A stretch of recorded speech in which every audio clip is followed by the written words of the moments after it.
athletes, the CIDG cries hazing and recommends criminal charges against 11 people, including former coach Tab Baldwin. Ang Anti-Hazing Act of 2018 ay revised na po yan sa dating batas. Ang dati pong iniisip natin, ang hazing ay initiations lamang. Ngunit dito, ang team building at training ay nag-crossover papunta sa hazing. A condo in Eastwood caught fire last week, but some residents say there's more to the story with alleged safety lapses at the heart of the blaze. And we take you inside Bahay Pag-asa, a place where children in conflict with the law are reformed and rehabilitated. One head of such facilities said it's a far cry from a vacation house. Good evening, I'm Ces Orenia Drilon. We begin with the CIDG's final report on the Ateneo activity that ended in the drowning of student athletes Rene Baterbonia and Divine Adili. The finding?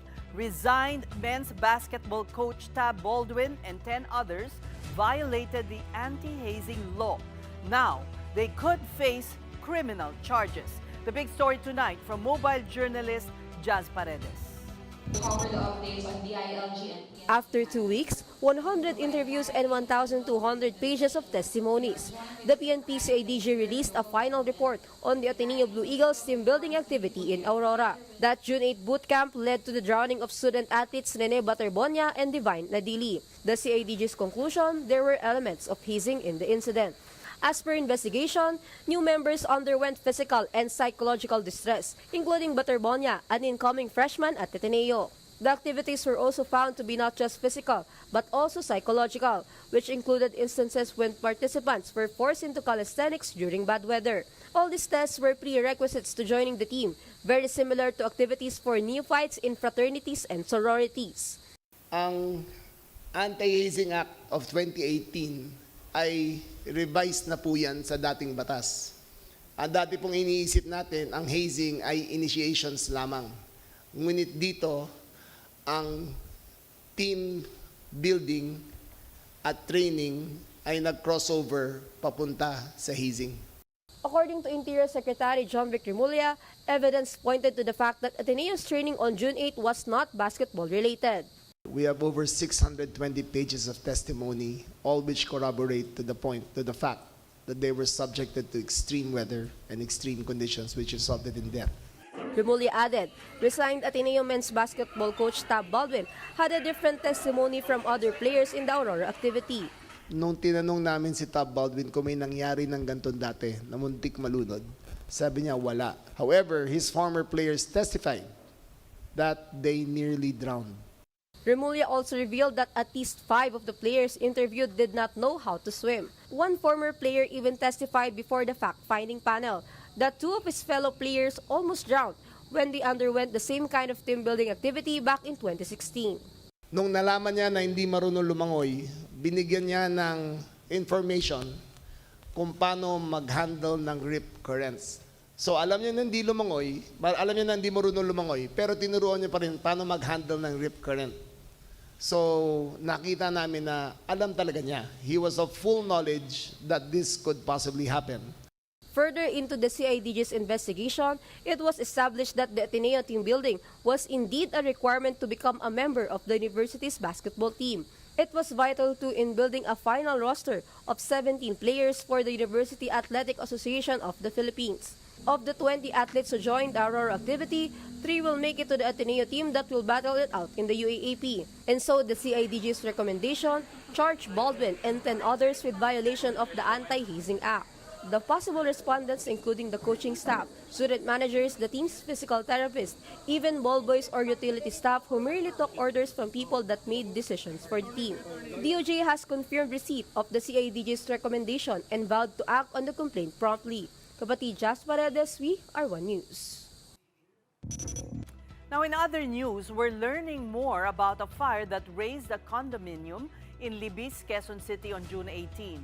Video obtained by News 5 shows a unit in the said establishment totally enveloped in smoke. When the door opened, thick black smoke billowed.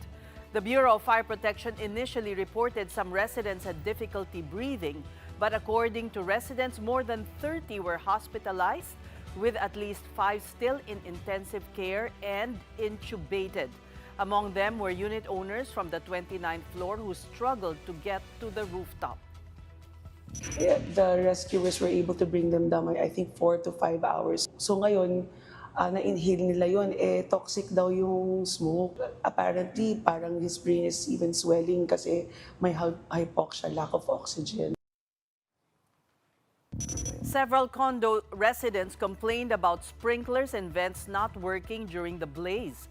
These fire safety devices were supposed to alert residents of the fire and buy them more time to seek safety.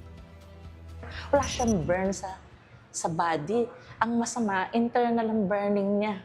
Kasi toxic smoke yung inhale nila. Ang lungs niya nasunog.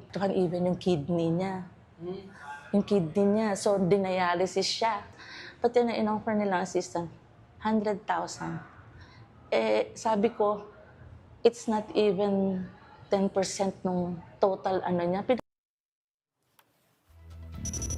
Now, as this developed, the management of Olympic Heights Condominium has released a statement on the incident. And joining us here in the studio is News 5's Mon Gualvez, who has been following this story.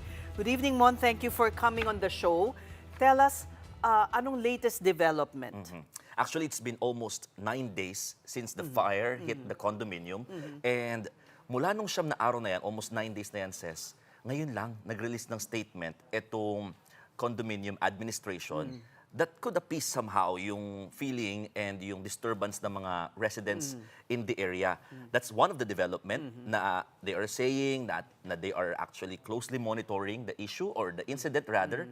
At the same time, they also admitted na limited lamang yung funds na meron sila. Because after na ma-turn over ng developer sa condominium owners, yung pinaka-building, ang magmamanage na nito technically is yung association. Yung homeowners mismo. Association Yes. na based on the statement, nakadepende lang sila sa limited association dues Of course. for the property management. Pero Mon, higit dun sa hospital bills na mga nasa ICU, Yes, di yes. ba? Yung pananagutan nila sa safety ng building, yung mga alarm, etc., anong ang sabi ng statement? That's another story to tell, no? Actually, wala pa silang direktang sinabi on that matter. Ang sinabi lang nila, they are actually telling the residents na they are with them, no? The association is with them. So magkakaroon sila ng meeting on Sunday to at least answer all the questions na mayroon yung mga residents at limited lang din kasi first 100 unit owners lamang ang pwedeng pumasok doon sa space na pinrovide nila. Actually, the message or the statement that was provided to us is message to sa mga residents. Hindi pa to yung official statement nila for the media. No? So, Parang Ateneo, ano nangyari? kung paano mag-handle Ibig sabihin, ng... Oo. Ang tagal bago nagbigay ng pahayag. Sadly to say, that's true. Kasi sinasabi din ng mga residents, ang isa sa mga nakusap namin kanina, ang pinaka-concern nila, wala silang nakukuhang direct information on what happened. No? Pero they are being contacted ng pinaka-administration on the matter. You know, significant ito, Mon, because estimates put condo dwellers in Metro Manila at easily between 500,000 to 1 million. We don't have the exact figures. Yes. Pero ang dami ng nakatira ng condo dito sa Metro Manila. And ang isang, I'm a condo dweller myself, marami sa residents, hindi sila involved dun sa mga asosasyon. Association.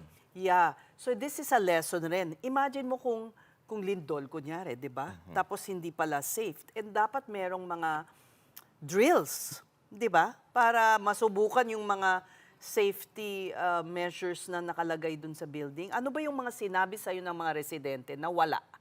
Exactly. Actually, nagbabayad ang mga residents and mga tenants Oo, ng mahal kaya. hindi birong halaga. Exactly. Diba? Because they are paying for their safety, na may security, Convenience. and convenience at the same time. Pero these are the things na medyo nakulangan sila on what happened. No? Kasi parang sa inilabas na statement naman ng mga residents and tenants ng naturang condominium building, nagkaroon pala sila ng chronology, chronology ng events na nangyari. No? Parang ang ilang oras ang dumaan. no? Exactly. Sige. Before 7 o'clock in the morning, nagkaroon na nga ng fire doon sa pinaka-basement level na sa main pinaka-garbage area sa refuse room, if yun yung tawag nila sa garbage room. No? At the same time, after nun, hindi naging, hindi gumana yung exhaust sa taas kasi yung fire mula sa basement, diretso siya sa garbage chute. No? Dito sa building, medyo luma na yung building, 24-year-old na yung naturang condominium. So meron pa siyang garbage chute and then lahat na dapat na usok pataas, hindi lumabas. So nagka-stuck. So nangyari, yung usok pababa na siya, sa kaya lahat ng unit, lahat ng floors rather, naapektuhan ng makapal na usok. So ang sinasabi nila, hindi daw gumana yung mga fire alarms, fire sprinklers, and even yung emergency lights kasi sobrang Dilim. thick ng black smoke talaga nung time na yon. Kaya ito yung mga concerns nila. Although tinanong natin yung Bureau of Fire Protection about this one, ang sabi nila, may certain degree para gumana yung mga fire sprinklers na kasi walang fire.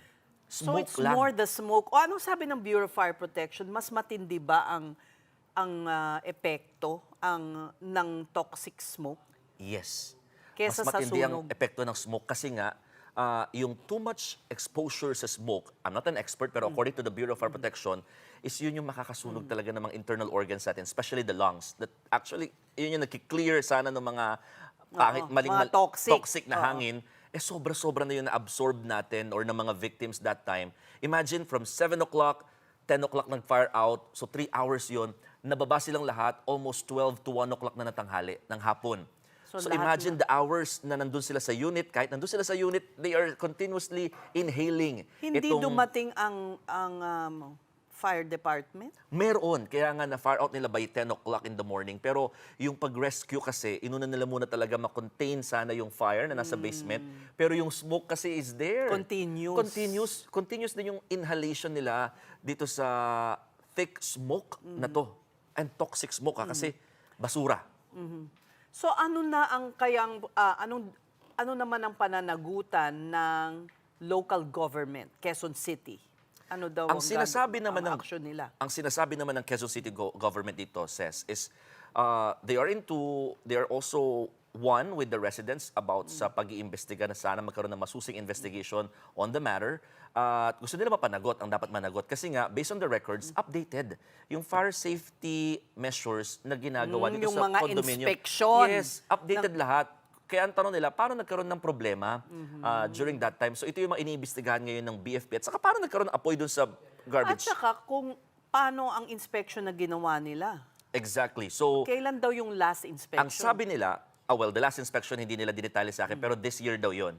So technically, it's been 6 June months pala. lang. Oo. Oo. So ang sinasabi nila ngayon, kailangan malaman yung pinaka-cause ng fire. Kasi may mga explosion pa silang narinig yung residents eh.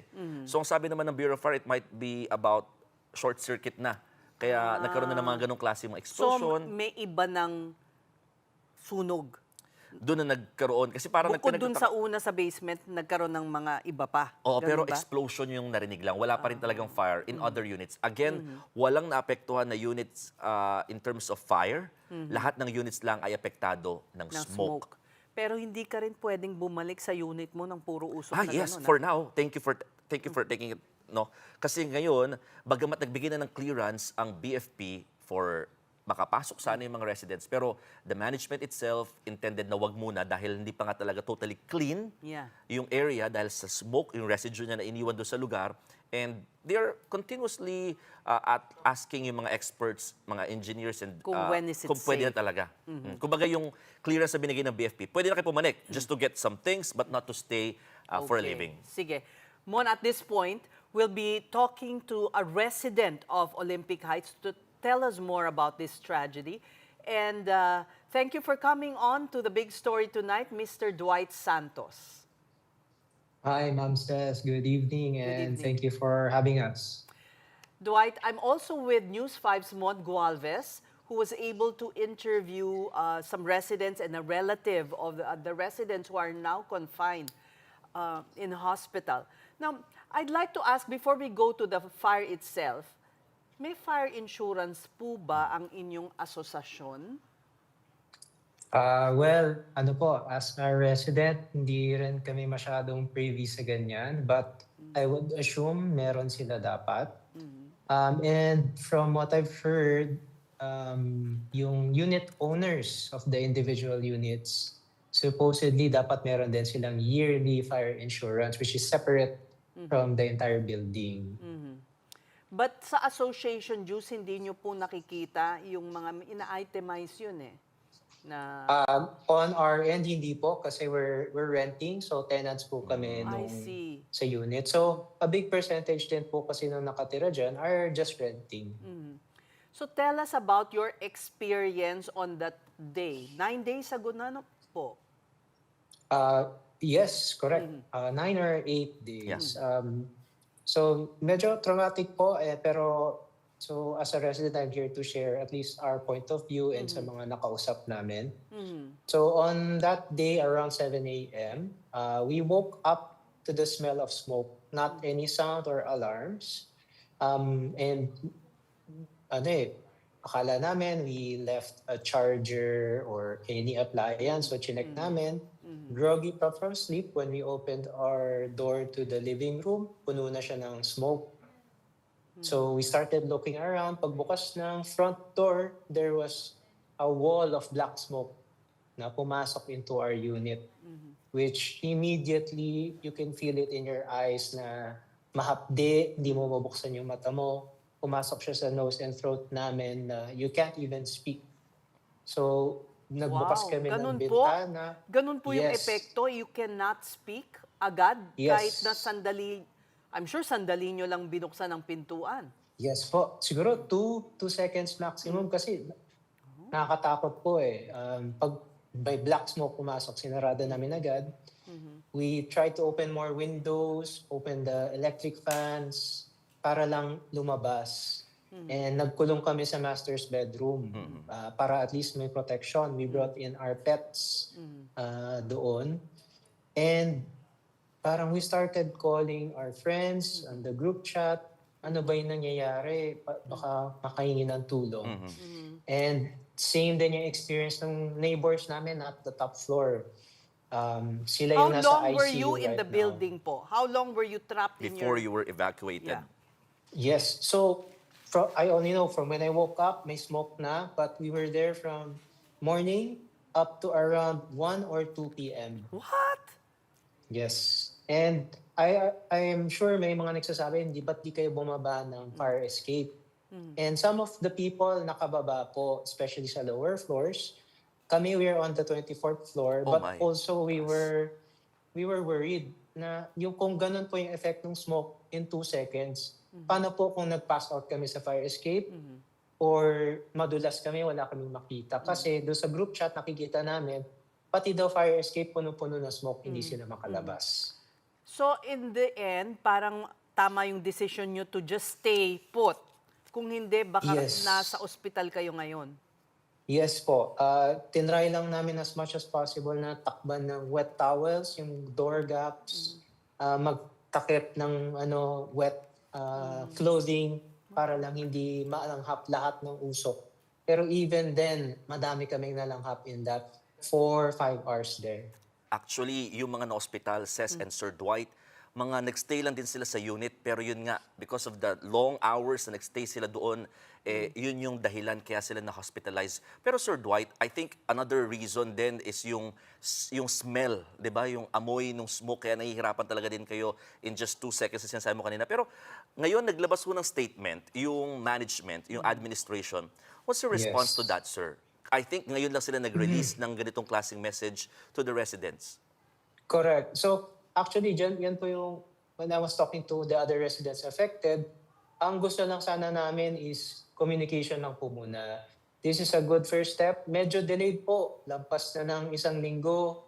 May mga neighbors kami na nasa 2 million pesos na po yung hospital bills. And halos wala kaming naririnig na communication aside from nililinis po yung condominium. Hindi po siya ideal yung sinabi nila, pero again, for us, first step po siya. Kung meron po tayong matulungan, kahit hindi lahat, then sana po matulungan nila, especially yung mga hardest hit. Maswerte pa kami na nakakalakad kami, nakahanap kami na matitirhan. Pero paano po yung nasa ICU pa rin hanggang ngayon? Paano po yung mga nawalan ng gamit, trabaho, wala pong pera para makalipat? Ano po yung gagawin para doon? May last na lang for me. Go Mrs. ahead, Mon. Meron bang pinrovide sa inyong at least matutuluyan in replacement pansamantala dito ho sa condominium na to? Kasi nga, displaced lahat. Imagine more than a week now at hindi pa rin kayo makabalik ho dun sa pinaka-units po ninyo. Yes, wala pong pinrovide. If you imagine, siguro if it's fully occupied, around 600 people po ang capacity ng condominium or more. Wala pong pinrovide. Ang nakita lang namin na closest to this is may discount po sa nearby Richmond Hotel. Ang mga temporary living assistance po actually galing sa Eastwood community. Neighbors din po. Na yung iba nag-shelter sandali, iba nagpo-provide ng short-term na very low rental, yung mga ganyan po. Pero yun, sa experience ko po, hindi ako makapagsalita for everyone, pero wala kaming natanggap na gano'n. Sa tingin niyo po, may pananagutan ba ang mga nasa board of trustees ng inyong asosasyon? Meron po silang accountability. Sila po yung entrusted with the management and ownership of that tower.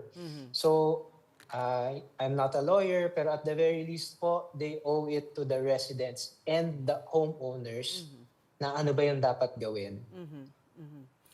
Secondly, yun nga po, yung mga nasaktan, na-injure, and reportedly may nag-pass away po, kailangan po meron maging dialogue. Ano po yung gagawin doon? So yung sabi niyo renter kayo, how long is your lease contract, sir? We've been renting since 2022 and dapat may contract pa kami up to 2028. Pero because of what happened, well, thankfully, cooperative naman po yung aming broker and landlord. Hindi na kami makakatira doon kasi because of the traumatic experience. Right. And did you try to go back? Kamusta naman po? Livable pa ba ang building? Kasi it will take time for all those toxic fumes to subside.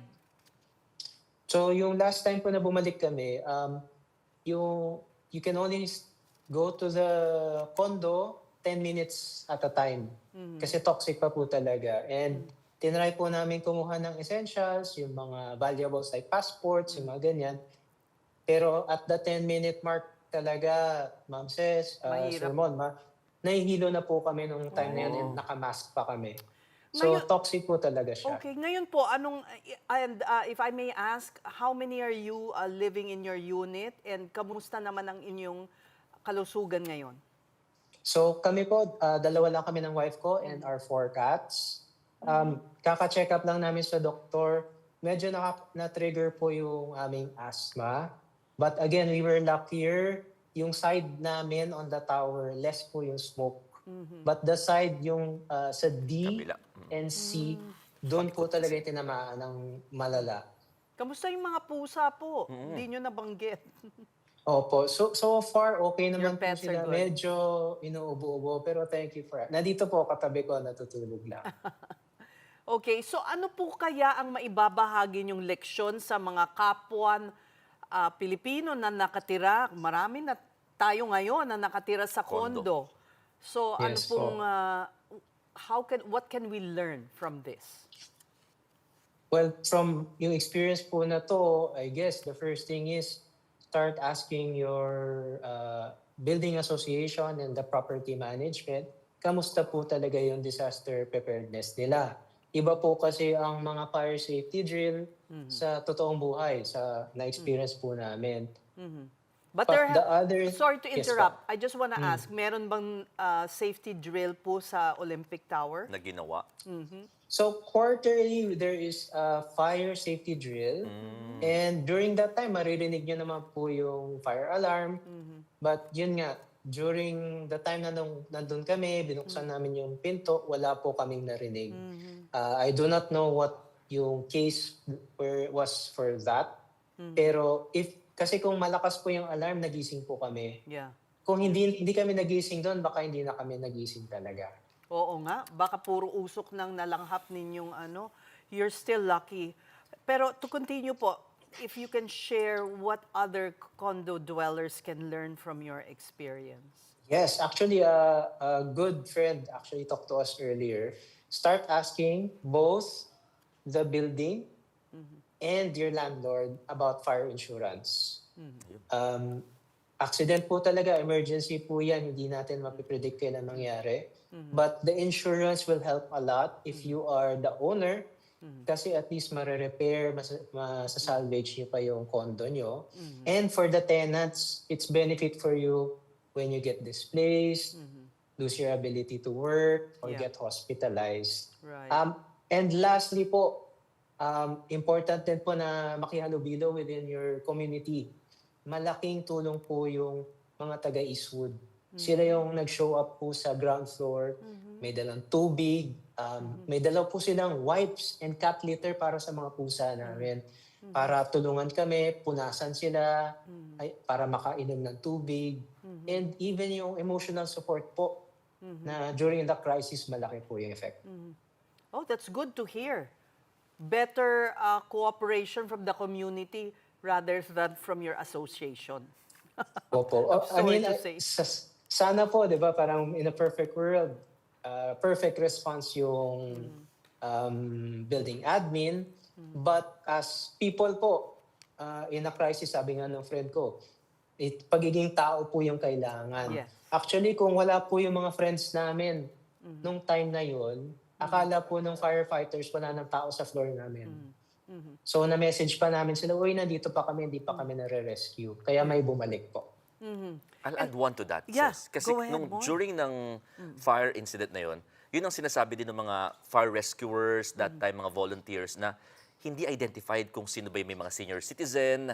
I think it's also a lesson sa mga management ng mga condominium to at least identify kung may senior citizen dito, may infant, to prioritize if ever. They should have been on the scene. Exactly. Oo, wala. Wala, Dwight. I cannot say for sure, pagbaba po namin, medyo Magulo po na yun. kami, Oo, traumatized. Bumaba po kami ng all 24 floors, inhaling smoke. So, hindi Nakaasa na lang- namin na-observe. How were you rescued, by the way? And where did you pass? Binigyan ba kayo ng oxygen or masks or anything nung mga firemen? So, thankfully, nagkaroon kami ng time mag-pack, nilagay namin sa carriage yung cats. And then, nung na-message namin yung friends, yung team leader po ng fire brigade, okay, aakyatin na daw kami. Kumatok po sila, nandito po yung fire brigade. For some reason, wala din po silang mask. Lahat po sila. Wow! Wala din silang oxygen. So, hindi ko na po alam kung bakit kulang din po sa yung funding nila or equipment. Pero You mean sobrang- nalanghap rin ng mga nagre-rescue yung toxic Kaya nga. fumes? Yes po. Lahat po sila. And saludo po kami. Inakyat nila yung lahat ng 29 floors na yun pabalik-balik para lang ma-rescue kaming lahat. So binaba nila kami, binuhat nila yung gamit namin. Kami may mask pa kami, sila wala po. Binigyan nyo sana. Siguro pinrioritize Last sila. na po Pinrioritize. Oo nga eh. But that is also very pertinent information kasi our firefighters should be equipped. They're risking Yes their po. lives. Yeah. Well, Yes po. Dwight, we thank you so much for coming to the show, sharing your experience, and we hope, are you living in the condo now? No, nakitira lang po kami sa friend. Wala pa kaming matitira Na-trauma na. at the moment. Pero hindi naman kayo na-trauma na tumira sa condo ulit. We don't know yet po. We'll see. We're taking it a day at a time. Yes. All right, so thank you for coming on to the show and keep us updated on the Thank you for developments. having us. That was Dwight Santos, and thank you also, Mon, for sharing this exclusive story with us. Lastly, before we let you go, ano ba ang impact nito ng storyng ginawa mo sa mga nakatira sa Metro Manila? I think this is parang eye-opener. Kasi tinitake for granted natin yung mga ganitong klaseng safety issues. Sabi nga kanina ni Sir Dwight, di ba? Mga bagay na dapat tinatanong natin beforehand. Pero we are actually, parang kampante na hindi kondo yan. So at least secured, safe tayo dyan. Pero these are the things na dapat vigilant tayo at the same time na maalam, at the same time din na malaman yung mga ganitong klaseng mga instances at seryosohin yung mga drills, ha? Kasi Tama. kung nagkakaroon ng Ako, mga guilty drills, ako dyan. ngayon, di ko na-realize, ako rin guilty ako doon, Mrs. Ngayon ko na-realize na mukhang kailangan mo seryosohin para alam mo kung saan ka pupunta at kung kakayanin mo bumaba. Correct! Kasi alam mo, as a nation, kulang tayo sa safety consciousness. Alam mo, tayo yung nag-aalambitin sa jeep. Alam mo yung mga ganun. Tama. So we need to be more cautious and mapag-alam. Yan yung magandang sinabi mo. Thank you. Mon Gualvez there. Now, this is the big story on One News. When we return, we take a peek inside a Bahay Pag-asa where children in conflict with the law end up. So hindi ito bahay bakasyunan. Oras ng pagtulog, oras ng paggising, oras ng pagkain, ng klase. So lahat ay may oras. Hindi sa loob ay hindi po pwedeng kung ano lang ang gusto mong gawin, yun ang gagawin mo. Hindi siya malaya sa loob. Oo. They are also deprived of their liberty.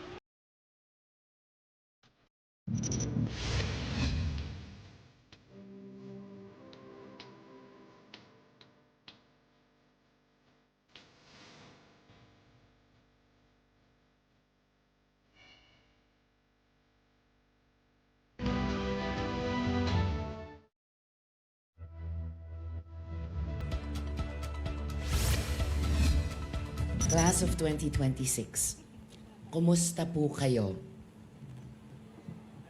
Medyo mahina minsan na akong nasabihan na hindi ako nangungumusta.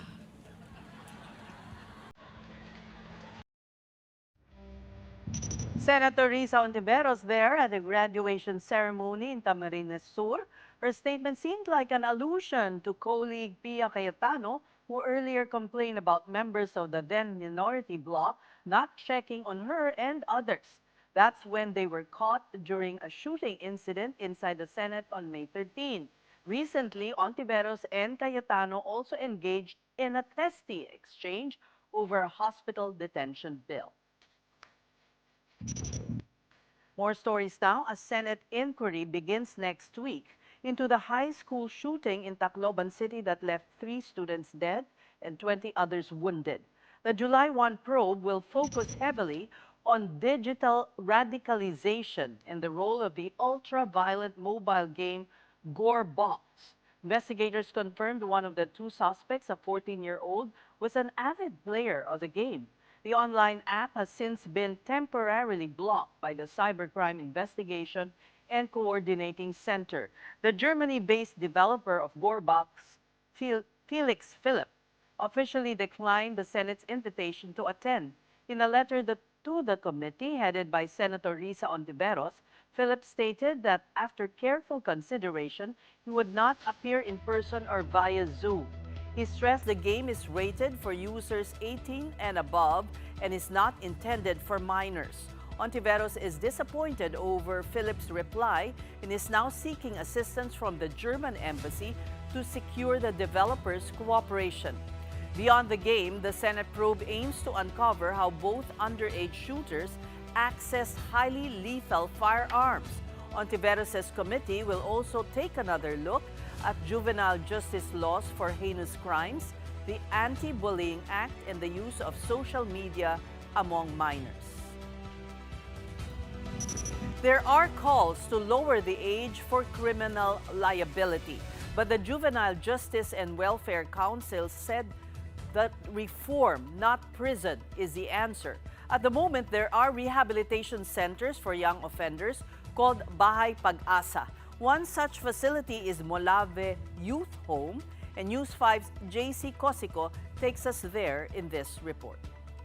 Under the Juvenile Justice and Welfare Act, children in conflict with the law or CICL shall be subject to an intervention program. Depending on the severity of their offense, they may be brought to residential care facilities called Bahay Pag-asa, just like the Molave Youth Home in Quezon City.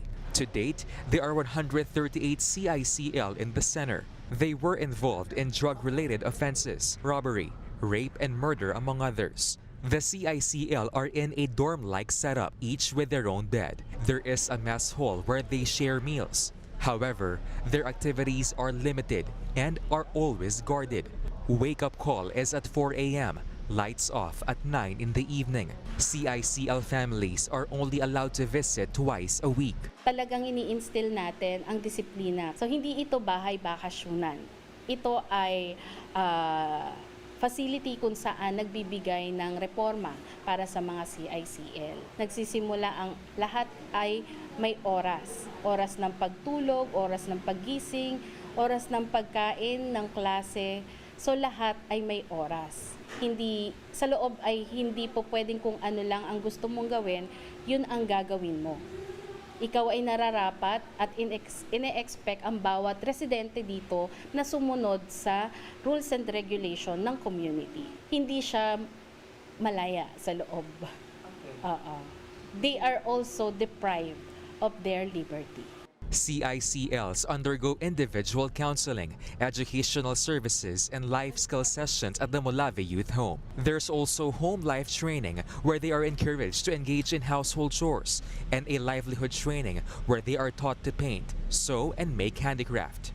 Ang aim ng programa natin for our CICL is totally yung reformation of their character, and even yung kanilang preparation dun sa eventual return to their community. No, maibalik sila ng bilang isang responsable at isang productive na citizen pagdating ng kanilang paglabas sa Bahay Pag-asa. Children in conflict with the law aged 15 years old and below will take shelter at the Bahay Pag-asa for at least a year, but their stay could be extended should there be no development in the child's character based on the assessment of a doctor, nurse, and psychologist, among others. Social workers will then recommend whether the child needs to undergo further rehabilitation. The court has the final say on the matter. Yung progress ay makikita natin yan sa ating mga monitoring tool ng bawat discipline sa loob. Ina-assess kung may pagbabago, may pagsisisi, at may will, no? May will pa to continue dun sa program. Yan ay naobserbahan at ganun din, na-assess din natin ang family na ready na para sa reintegration, ay pwede nating i-recommend sa court yung kanyang discharge sa facility. Pagka hindi pa nami-meet yan sa in a period na nandito siya, pwede pa nating i-recommend for further rehabilitation sa loob ng facility. However, it's different for children aged 15 years old and 1 day to below 18 years old. When one is found guilty of a crime, they are not immediately sent to prison because their sentence is suspended. The CICL may continue rehabilitation in the facility until they're 21 years old. During that time, na na-comply niya yung intervention program, na ipasa niya, nagbago siya, pwede siyang ma-discharge, Yes. hindi na siya makukulong. Pero, Pwedeng ma-recommend for termination yung program at saka yung dismissal ng case. Pero pagka hindi nga niya natapos at hindi nagkaroon ng pagbabago while suspended ang sentence niya, yung recommendation naman ay for further rehabilitation to other facility na appropriate sa age niya, which is the regular jail. The Juvenile Justice and Welfare Council says there are 117 operational Bahay Pag-asa in the country, mostly managed by local governments. The JJWC is open to discussions on lowering the minimum age of criminal liability. However, it insisted that this is not the solution. Citing data from the Philippine National Police, the JJWC said majority of CICLs from 2016 to June 2025 are aged 16 to 17. Offenses include rape, murder, parricide, infanticide, and kidnapping with serious illegal detention. Huwag lang natin tutukan yung minimum age kasi kailangan makahanap tayo ng tamang solusyon doon sa problemang nangyari. Kasi ang dami mong dapat factors na i-consider para tingnan kung bakit nila ito ginagawa. In fact, sa ibang bansa, mababa po yung age of criminal responsibility nila, pero nagkakaroon pa rin ng school shootings at saka mga heinous crimes na kinukomit ng mga bata. So, para sa akin, ang tingin ko, hindi siya deterrent talaga. For News 5, JC Cosico, We Are One News. Now here's a story that celebrates inclusivity. The big picture tonight is Meralco marking Pride Month for the third consecutive year. The firm has a series of activities at its headquarters and sector offices. There are employee spotlights, group posters, and a webinar on diversity and inclusion. Senior company officials also gathered at the Rainbow Crosswalk at Meralco's Pasig headquarters as part of the observance. The company said the initiative is part of its hashtag Embrace Diversity and Inclusion program, which supports women members of the LGBTQIA+ community and persons with disabilities. This is the big story on One News. Coming up, Senator Ping Lacson has a word of caution to defense and prosecution teams in the Duterte impeachment trial. We tell you about it after the break. Stay tuned.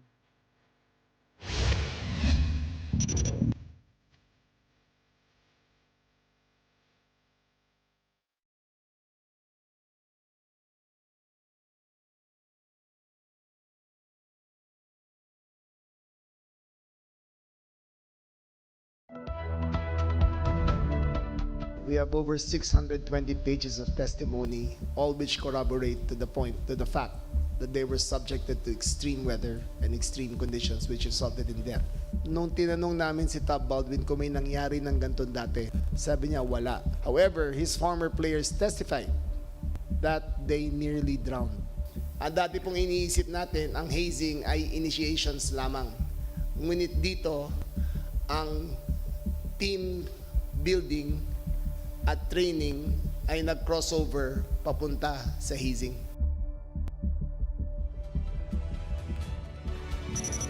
You're still watching the big story on One News. There could be more Filipinos struggling with online gambling addiction if data from one helpline is any indication. Mobile Journal Fatima Baduria reports. More and more Filipinos may be falling to a gambling problem. A help center in the Philippines have recorded a surge in calls from people suffering from online gambling addiction. 90% of calls to Bridges of Hope points to a gambling problem. That's according to the Rehabilitation Center's chairman, John T., who said the surge of callers due to gambling problems have become alarming since the beginning of the year. Last year, gambling-related problems constituted 70% of calls they get on their hotline. Speaking from both observation and experience, T says the effect of gambling addiction on their lives can be extensive. The after effect is broken families, of course. Broken relationship, husband and wife separating. Children are getting affected. The means of surviving and paying bills are getting also hit by this. I would cope by drinking, I would cope by hanging out with friends, I would cope by smoking something. The Philippine Amusement and Gaming Corporation recorded 32 million Filipinos active on online gambling platforms last year. T notes that accessibility is a major driver, with online gambling now easily available right on people's phones. The reason it's in the gadgets, it's convenient, it's comfortable, and it's there. You don't even have to prepare, get dressed. You don't have to do anything. You just have to turn on your cell phone, be on your gadget, and fire away. With the influx of calls, T says they are able to handle it across their operating centers in different areas. Bridges of Hope has 15 branches, with another 5 expected to be built by the end of the year. However, T calls on the government for better funding. If you want serious responsible gaming, if you're able to earn trillions and billions, put and set aside funding for responsible gaming appropriately. And we have done our part in putting up centers all across the nation. All they have to do is tap into their partner, which is us, to actually promote serious and robust responsible gaming program. For those experiencing problems from gambling, help is available. One call for assistance may just be the step towards recovery. Kapatid Fatima Baduria, We Are One News. The National Bureau of Investigation has formally sued Mike Defensor for qualified human trafficking, a move the former congressman called harassment. The NBI filed the charges before the Pasig Prosecutor Office, where the KTV and hotel owned by Defensor's family is located. Defensor is being accused of involvement in sex trafficking operations inside Chicago nightclub KTV and Blue Hotel. His wife and daughter were already charged in April when the NBI raided the compound and rescued 54 women. NBI Director Melvin Matibag says Defensor consented to changes in the floor plan of both establishments to facilitate sex trafficking. These include a fire exit that turned out to be a connecting staircase from the nightclub to the hotel. Defensor denied the allegations. Ari ng building, di ba? Marami kaming lessor. I think we have about 20 lessors. Kung ano man yung activity nila, hindi mo naman alam. Talagang nanggigipit ng gusto ang NBI. An NBI being used as a weapon by Attorney Melvin Matibag. No? Ni Matibag. Siya talaga nagtutulak niyan. At syempre, ang gusto niya, gipitin yung aking pamilya. Gipitin kami, patahimikin kami. In other news, one senator judge has a call to lawmakers in the upcoming impeachment trial of Vice President Sara Duterte. Senator Ping Lacson urges both the prosecution and defense teams to refrain from commenting about the merits of the case. For him, the case has already rolled out in the court of public opinion before it actually opens on July 6. But Lacson clarifies his appeal does not extend to procedural issues, which the public should understand and appreciate. Pre-trial proceedings already concluded yesterday, where both camps marked evidence and identified witnesses. The prosecution is expected to present evidence within 62 trial days, while the defense will finish theirs after 30 trial dates. And before we go, let's honor Filipino talents making a mark on the global stage once again. In one of the biggest series in the world, Avatar, The Last Airbender, more Pinoys are in the Season 2 cast, including Golden Globe nominee Dali De Leon. MJ Marpori tells us more. The cast of Avatar The Last Airbender, Gordon Cormier and Dallas Yu, feels just like yesterday when they made their first ever morning show appearance on Good Morning Kapatid. This is our first morning show, actually. Yeah. Today, the cast of Netflix hit series Avatar, The Last Airbender, has become a group of global superstars. Leading the series is Filipino-Canadian actor Gordon Cormier as Aang. And wow, kapatid, he's all grown up now. Binata ka na. So there's this one time me and Dallas did this interview, and in the green room, they're like, hey, we got a little something for you guys. And I was like, what is it? They're like, it's Jollibee, but trust me. So I walk in there, and it was like 40 peach mango pies. Back then, he visited the Philippines with Dallas Liu, who plays Fire Nation's Prince Zuko.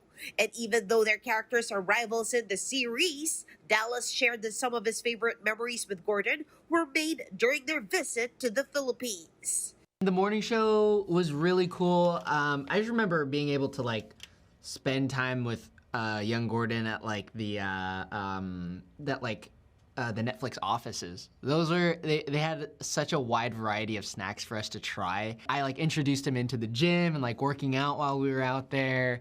So yeah, I mean it was really strong bonding time for me and Gordon. And kapatid, time really does fly. Because now, Season 2 of one of Netflix's flagship series, Avatar The Last Airbender, has finally arrived. In its second season, the series features an even bigger production as Aang's journey deepens. He must work on to unite the nations while facing the growing threat of the Fire Nation. The friendship, loyalty, and destiny of Team Avatar will also be put to the test as an even greater war draws near. And do you know who else is joining them this season? None other than Pinoy Pride and Golden Globe nominee Dolly De Leon, who will play the twin grandmothers Lo and Lee. Dolly also revealed that their natural accents were retained to give their characters more authentic feel. A true representation win. Daming Pinoy sa set ha, hindi lang siya at ako, marami. May mga Pinay na half Chinese, half Pinay, ganon, Tapos yung ano ko, kasi kambal ako, di ba? Yung parang double ko, Pinay din. Pinay na nakatira sa Canada, so may Canadian accent. And as the world of Avatar continues to grow, so does Filipino representation in one of the biggest series in the world, proving that Filipino talent continues to make its mark on the global stage. MJ Marfori, we are One News. And those are the big stories this week. I'm Cez Orenia Drilon. Kapatid, we are One News, your side all the time. Good night and have a great weekend.